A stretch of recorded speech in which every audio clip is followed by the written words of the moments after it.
और बुलेट 50 के बाद रुक करेंगे खबरों की तरफ। प्रयागराज से इस वक्त की बड़ी खबर आपको बता दें, अतीक के करीबी पर पीडीए की कार्रवाई सामने आई है। अब्बास खान के अवैध मकान पर बुलडोजर चला है। अब्बास का मैक टावर भी सीज किया गया है। अब्बास खान पर आपको बता दें कि 1 दर्जन से अधिक मुकदमे दर्ज हैं। बीएसपी सरकार में अब्बास पर गैंगस्टर एक्ट के तहत कार्रवाई हुई थी और अब एक बार फिर प्रशासन का बुलडोजर चला है। अतीक अहमद का करीबी बताया जा रहा है अब्बास खान, जिसके ऊपर पीडीए की कार्रवाई देखने को मिली है। तस्वीरें आपके सामने हैं। लगातार माफियाओं और उनके करीबियों पर शिकंजा कसता जा रहा है और कार्रवाई में तेजी भी देखने को मिल रही है। इससे पहले भी प्रयागराज में अतीक अहमद के कई करीबियों पर प्रशासन ने शिकंजा कसते हुए अवैध इमारतों को ध्वस्त किया है और अब एक बार फिर से कार्रवाई में तेजी देखने को मिल रही है। अब्बास खान के अवैध मकान पर सैयद आकिब रजा हमारे सहयोगी प्रयागराज से फोन लाइन पर मौजूद हैं ताजा अपडेट के साथ। आकिब, लगातार माफियाओं और उनके करीबियों पर शिकंजा कसता जा रहा है और पीडीए की कार्रवाई देखने को मिल रही है एक बार फिर से अब्बास खान के अवैध निर्माण के ऊपर। बिल्कुल, अगर हम बीते 3 महीनों की बात करें तो प्रयागराज लगातार माफियाओं पर शिकंजा जो है वो सरकार लगाया रही है और पीडीए का बुलडोजर जो है वो उन माफियाओं पर चल रहा है जिन्होंने अवैध तरीके से मकान बनवाया था या फिर स्टेट लैंड की जमीन पर मकान बनवाया था। आज उसी क्रम में भी अतीक अहमद के साथी रहे हैं, बिजनेस पार्टनर हैं अब्बास खान। इनके मकान पर पीडीए का बुलडोजर चला है। बताया जा रहा है कि नक्शा पास कराए ये मकान बना था। हालांकि कुछ मकान का हिस्सा है नक्शा पास कराया गया था तो वहां का हिस्सा छोड़ा गया है, लेकिन भारी संख्या में पुलिस बल को तैनात किया गया है और 3 बुलडोजर की मदद से इस मकान को जमींदोज किया जा रहा है। हम अदिति बता दें, इससे पहले भी कई माफियाओं के खिलाफ कार्रवाई हो चुकी है और अगर हम आज की कार्रवाई की बात करें तो अब्बास खान के खिलाफ तकरीबन 1 दर्जन से अधिक मुकदमे इलाहाबाद के कई थानों में दर्ज हैं और मायावती की जब सरकार थी तो इसके ऊपर जो है एक गैंगस्टर भी लगा हुआ था और टॉप 10 अपराधियों में भी शामिल था। फिलहाल आज जो कार्रवाई हुई है, कहा जा रहा है कि करोड़ों रुपए की जो संपत्ति है उसको जब्त भी किया गया है।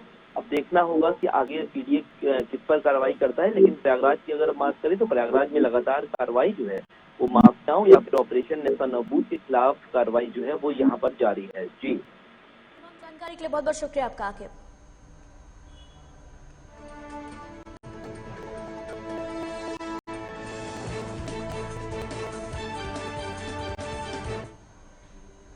और इस बीच लखनऊ से इस वक्त की बड़ी खबर आ रही है। 69,000 शिक्षक भर्ती के मामले में ये बड़ी खबर सामने आ रही है। आरक्षण की मांग पर शिक्षा मंत्री से मिले हैं अभ्यर्थी। अभ्यर्थियों के 7 प्रतिनिधिमंडल शिक्षा मंत्री से मिले और बिना तथ्य प्रदर्शन जायज नहीं, ये कहना है सतीश चंद्र का।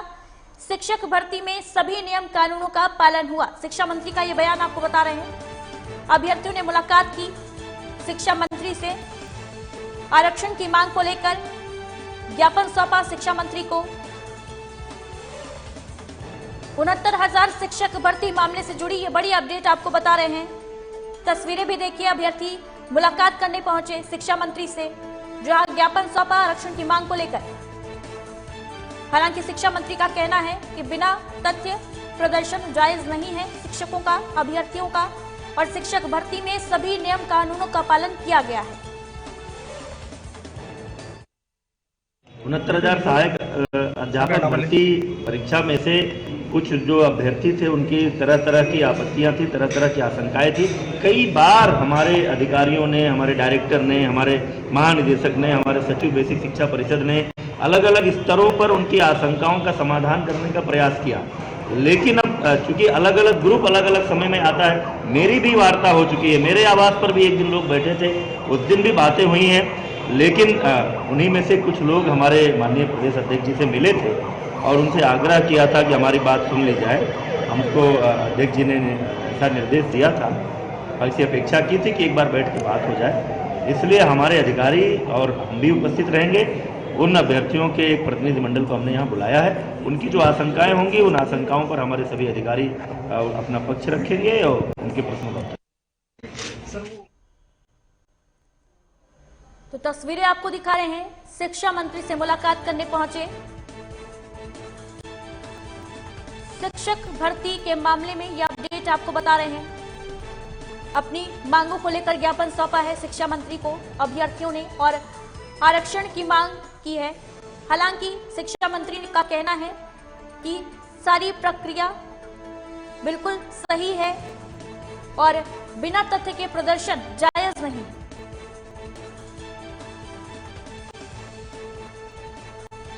उनहत्तर 69,000 शिक्षक भर्ती मामला लगातार सवालों के घेरे में रहा और कई आशंकाएं अभ्यर्थियों को इस पूरी भर्ती में देखने को मिली, जिसके बाद अभ्यर्थियों ने प्रदर्शन भी किया और आए दिन प्रदर्शन चलते रहते हैं इस भर्ती को लेकर।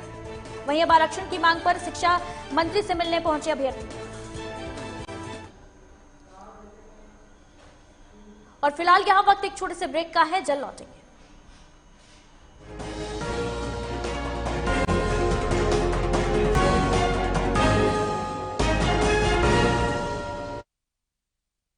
सच्ची सहेली, सच्ची सहेली, सच्ची सहेली।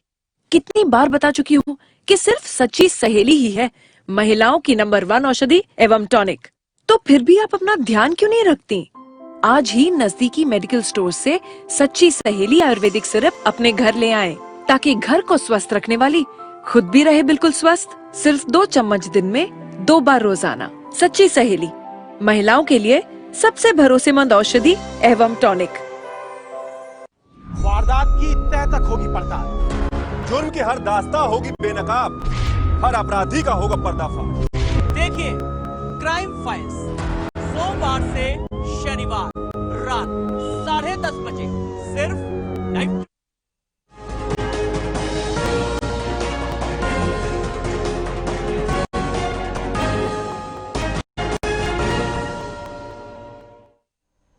ब्रेक के बाद स्वागत है आपका। नए कृषि कानूनों के खिलाफ किसानों का विरोध प्रदर्शन जारी है और 4 हफ्तों से दिल्ली की सीमा पर डटे किसान पीछे हटने के लिए तैयार नहीं है। इस बीच किसानों ने आज 1 दिवसीय भूख हड़ताल की है, तो वहीं दूसरी तरफ सरकार ने भी किसानों को फिर से बातचीत का प्रस्ताव भेजा है, न्योता भेजा है। साथ ही कहा कि किसान तारीख अपनी सुविधानुसार तय करें और इस पर किसानों ने फिलहाल कोई फैसला नहीं किया है। पूरी रिपोर्ट देखिए।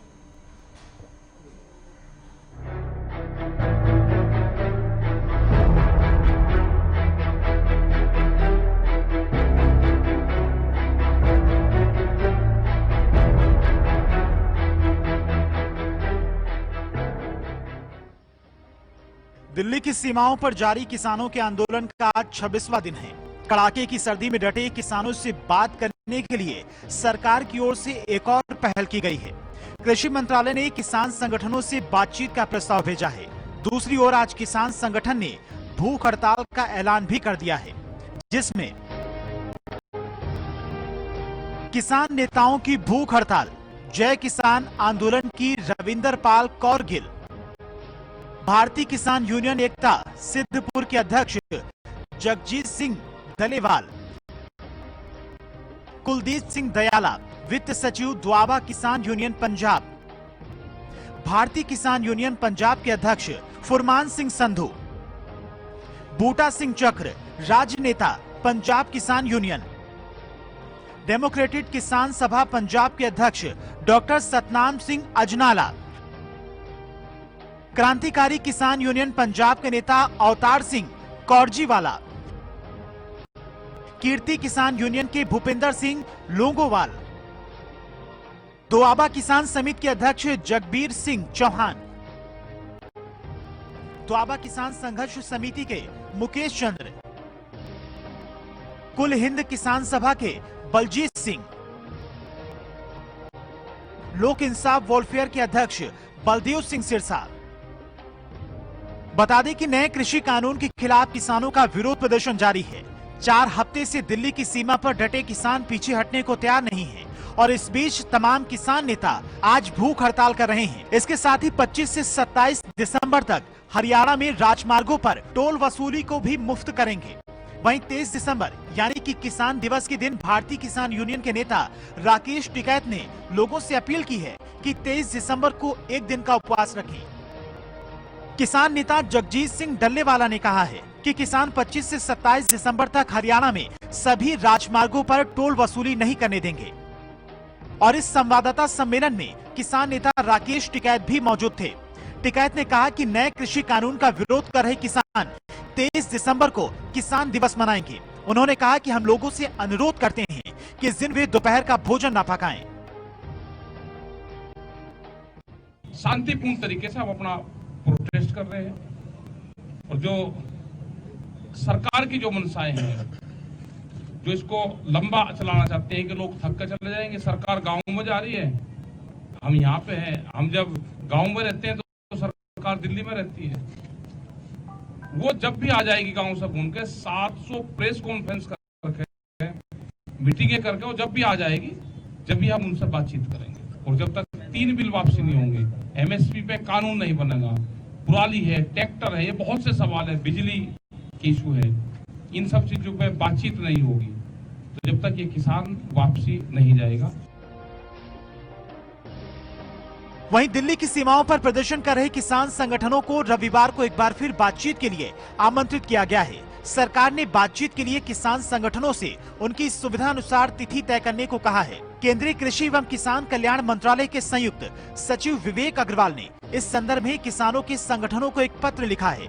गृह मंत्री अमित शाह ने भी कल बंगाल में कहा था कि जल्द ही कृषि मंत्री किसानों से फिर बातचीत करेंगे। गौरतलब है कि दिल्ली की अलग अलग सीमाओं पर हजारों की संख्या में किसान कड़ाके की सर्दी में बीते करीब 4 हफ्ते से प्रदर्शन कर रहे हैं और नए कृषि कानून को रद्द करने की मांग कर रहे हैं। इनमें ज्यादातर किसान पंजाब और हरियाणा से हैं। केंद्र सरकार सितंबर में पारित 3 नए कृषि कानूनों को कृषि क्षेत्र में बड़े सुधार के तौर पर पेश कर रही है। वहीं प्रदर्शन कर रहे किसानों ने आशंका जताई है कि नए कृषि कानून से MSP और मंडी व्यवस्था खत्म हो जाएगी। वे बड़े कॉर्पोरेट पर निर्भर हो जाएंगे, जबकि सरकार बार बार किसानों को ये समझाने की कोशिश कर रही है कि इस कानून से किसानों को फायदा होगा और उनकी आमदनी बढ़ेगी। लेकिन किसानों को सरकार की इस बात पर भरोसा नहीं है और वो दिल्ली की सीमा पर 26 दिनों से डटे हैं और अपनी मांग पर अड़े हुए हैं। Bureau report, live today.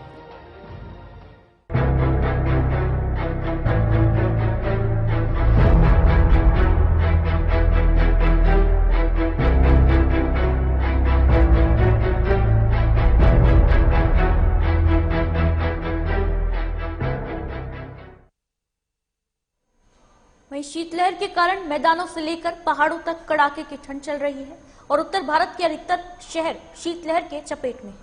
Delhi NCR में 3.4 डिग्री सेल्सियस न्यूनतम तापमान ने सर्दी के सारे रिकॉर्ड तोड़ दिए हैं।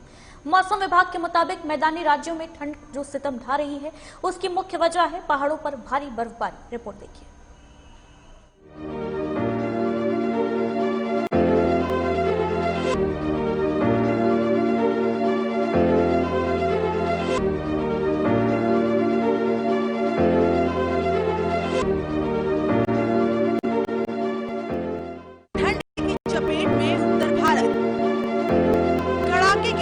बेहाल हुए लोग।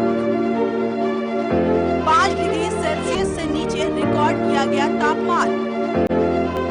हिमाचल प्रदेश और जम्मू कश्मीर में जबरदस्त बर्फबारी। ठंड ने 10 साल का तोड़ा रिकॉर्ड। श्रीनगर में सबसे ठंडी रात, MP में कड़ाके की ठंड। पंजाब, हरियाणा और यूपी में शीतलहर। 1 हफ्ते तक जारी रहेगी कड़ाके की ठंड। उत्तर भारत में हाड़ कपात देने वाली ठंड ने दस्तक दी है। पहाड़ों पर बर्फबारी के चलते मैदानी इलाकों में ठिठुरन बढ़ गई है। ज्यादातर हिस्सों में औसत न्यूनतम तापमान 5 डिग्री सेल्सियस से नीचे रिकॉर्ड किया गया। तापमान में गिरावट के साथ कंपाने वाली सर्दी का प्रकोप बढ़ रहा है। दरअसल हिमाचल प्रदेश और जम्मू कश्मीर में जबरदस्त बर्फबारी हो रही है। मौसम विभाग के मुताबिक पहाड़ों पर जितनी बर्फबारी होगी, मैदानों में उतनी ठंड पड़ेगी। NCR में न्यूनतम तापमान 3.4 डिग्री रहा। मई में 10 साल का रिकॉर्ड भी तोड़ दिया। इससे पहले 2011 में 16 दिसंबर को न्यूनतम तापमान 5 डिग्री था। दिसंबर के आखिर तक दिल्ली का न्यूनतम तापमान 2 डिग्री सेल्सियस तक पहुंचने का अनुमान है। भारतीय मौसम विज्ञान विभाग ने अगले सप्ताह तक ऐसी ही ठंड की स्थिति ही बने रहने का अनुमान जताया है। हालांकि एक हफ्ते बाद कुछ राहत मिलने की उम्मीद की जा सकती है। मौसम विभाग ने कहा है कि अगले सप्ताह उत्तर भारत में रात का तापमान सामान्य से नीचे बना रहेगा। विभाग ने 24 से 30 दिसंबर तक के लिए अपने पूर्वानुमान में कहा है कि उत्तर पश्चिम, मध्य और पूर्वी भारत के अधिकांश हिस्सों में न्यूनतम तापमान सामान्य से 2 से 6 डिग्री सेल्सियस नीचे रहेगा। मौसम विभाग के अनुसार 24 दिसंबर तक पंजाब, हरियाणा, चंडीगढ़, पश्चिम उत्तर प्रदेश और उत्तरी राजस्थान में शीतलहर बढ़ जाएगी। बता दें कि राष्ट्रीय राजधानी में कुछ हिस्सों में न्यूनतम तापमान 3 डिग्री पहुंच गया। मौसम विभाग के अनुसार दिल्ली में शीतलहर सोमवार तक जारी रह सकती है। अमृतसर में पारा 0.4 डिग्री सेल्सियस तक गिरने के साथ पंजाब, हरियाणा शीतलहर की चपेट में है। शहर का प्रमुख चौराहा होने के नाते यहाँ लोगों की अच्छी खासी भीड़ रहती है और जिस तरीके से ठंड बढ़ता जा रहा है, अभी दिन के 2-3 बजे हैं लेकिन ठंड के हालात में कि रूह कांप रहा है इनका।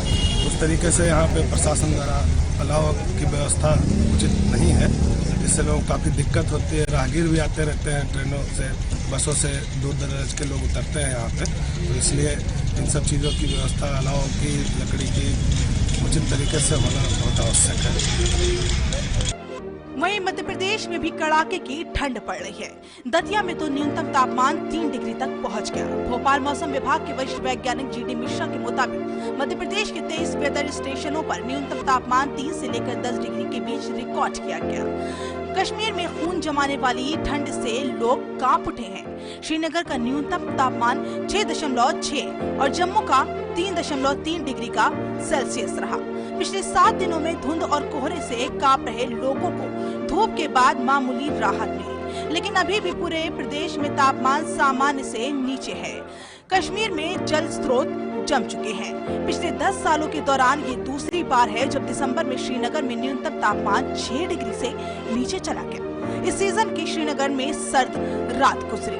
हिमाचल प्रदेश के केलंग, कल्पा, सुंदरनगर समेत कई स्थानों पर न्यूनतम तापमान जमाव बिंदु से नीचे दर्ज किया गया। प्रदेश के अधिकतम तापमान में भी 2 से 3 डिग्री सेल्सियस की गिरावट सामने आई है। मौसम विभाग के अनुसार आने वाले 3 दिन ऐसे ही कड़ाके की ठंड पड़ने के आसार हैं। मौसम विभाग के अनुसार पश्चिमी विक्षोभ के प्रभाव के चलते वादी के उच्च पर्वतीय इलाकों में हल्का हिमपात और बारिश हो सकती है, जो कि 22 दिसंबर तक रहेगा। Bureau report, live today.